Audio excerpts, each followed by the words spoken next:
ఏదైతే రోడ్ వైండింగ్కి సంబంధించి 1 year back నిర్ణయం తీసుకున్నాం, ఆ నిర్ణయం మేరకు కొంత మేరకు ఆర్డీఓ ఆఫీస్ వరకు కూడా ఏ విధంగా ఒక మోడల్ రోడ్డుగా ఒకసారి ఆ ప్రజలందరూ కూడా చూపించి, మున్సిపాలిటీ ప్రజలందరూ కూడా చూపించి మరి ఈ విధంగా నేను చేయాలనుకుంటున్నాను. మీ అందరి తాలూకా సపోర్ట్ కావాలని చెప్పి ఉద్దేశం మీద నేను శ్రీకారం చుట్టడం జరిగింది. మరి స్టార్ట్ అయిన నుంచి కూడా మరి ఎన్నో అడ్డంకులు అయిన పద్ధతులు పెట్టాడు. ఎందుకంటే ఒకరిద్దరి మీద ఒత్తిడి తీసుకొచ్చి మరి కోర్టులో వేయించారు. కోర్టులో ఒకరిద్దరు వేసిన తర్వాత మిగతా వాళ్ళు కూడా మాకు కోర్టులో వేయకపోతే మనం లాస్ అవుతామో, నష్టపోతామని చెప్పి మిగతా వాళ్ళు కూడా ఆటోమేటిక్గా కోర్టులో వేసారు. అయినప్పటికీ కూడా చాలామంది, ఒక సుమారుగా 9 మంది మరి మేము విల్లింగ్ ఇస్తాం, 90 అడుగులు చేస్తే మేము వస్తామని చెప్పి కూడా అన్నారు. అలాగే ఎవరైతే కోర్టులో వేసారో వాళ్ళందరితో కూడా మేము మాట్లాడాం, వాళ్ళని కూడా రిక్వెస్ట్ చేసాం. వాళ్ళు కూడా ఎంతో సహకారం కూడా మాకు అందించారు. అయినప్పుడు కూడా ఈరోజు ఈ 1 yearలో అయ్యన్న పద్ధతులు ఎన్నో అడ్డంకులు, కంప్లైంట్లు ఇవ్వడం కానీ, రోడ్డు బాగోలేదని కానీ, ఏదైనా ఈ రోడ్డు అవ్వకూడదని ఒక సంకల్పంతో అయ్యన్న పద్ధతులు ఉన్నప్పటికీ కూడా ఆ దేవుని దయ వల్ల, నచ్చిపట్టి నియోజకవర్గం ప్రజల దయ వల్ల, ముఖ్యంగా మున్సిపాలిటీ ప్రజలందరూ ఈరోజు బ్రహ్మాండంగా ఈరోజు 100 అడుగుల రోడ్డు బ్రహ్మాండంగా అందరూ కూడా వేసాం.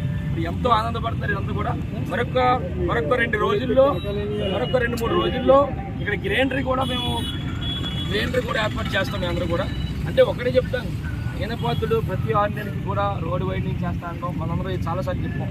మళ్ళీ ఈ ఎవరైతే వ్యాపారస్తులు అందరూ వెళ్ళడం, ఎన్ని ఆగడం, ఎన్ని కూడా మనకు తెలుసు ఏం జరుగుతుందో గత 10 సంవత్సరాల నుంచి. అయినప్పటికీ కూడా ఒక డేరింగ్ స్టెప్ తీసుకుందాం ఎన్నికల ముందు.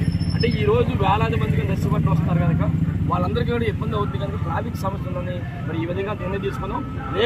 జరగబోయే ఎన్నికల్లో మళ్ళీ మీ అందరి ఆశీర్వాదంతో మళ్ళీ ఎమ్మెల్యే అయిన తర్వాత మళ్ళీ ఎవరైతే మాకు విల్లింగ్ ఇచ్చారో వాళ్ళతోని, ఎవరైతే కోర్టుకు వెళ్ళారో వాళ్ళతోని కూడా అందరినీ కూడా కూర్చోబెట్టి మళ్ళీ వాళ్ళ తాలూకు సపోర్ట్ తీసుకొని, వాళ్ళ సలహాలు సూచనలు తీసుకొని మరి రేపు రాబోయే రోజుల్లో మళ్ళీ ఈ కార్యక్రమం మంచి విజయవంతం చేయడానికి మేము నిర్ణయం తీసుకున్నాం కనుక దయచేసి ఇక్కడున్న ఈ నర్సీపట్నం మున్సిపాలిటీలో ఉన్న ప్రజలందరినీ కూడా ఒకటి కొట్టినాం. ఒక పత్రికా పెద్దలు ఉన్నారు కనుక మీ ద్వారా ఈ మున్సిపాలిటీలో ఉన్న మేధావులు కానీ, అలాగే డాక్టర్లు కానీ, టీచర్లు కానీ, లాయర్లు కానీ, రిటైర్డ్ ఎంప్లాయీస్ కానీ అందరినీ ఒకటే కోరుతా అన్నా, మీరు మేము చేస్తున్న అభివృద్ధి చూడండి. మీకు ఈ 5 సంవత్సరాలు, 2 సంవత్సరాలు కరోనా అయినప్పుడు కూడా 3 సంవత్సరాల్లో ఎంత బాగా డెవలప్ చేస్తున్నాం. ప్రతి ఇక్కడ వార్డులో కూడా మంచి సిమెంట్ రోడ్లు వేయడం కాకుండా, ముఖ్యంగా ఏదైతే మనకి మన సరస్వతి ప్రెస్ దగ్గర నుంచి వెంకటేశ్వర టెంపుల్ నుంచి పదపట్టి వరకు కూడా ఒక ట్యాంక్ బండ్ 6 కోట్ల రూపాయలతో వేయడం కానీ, ఇది చేయడం కానీ, ఇలాగ ఎన్నో కార్యక్రమాలు చేస్తాం.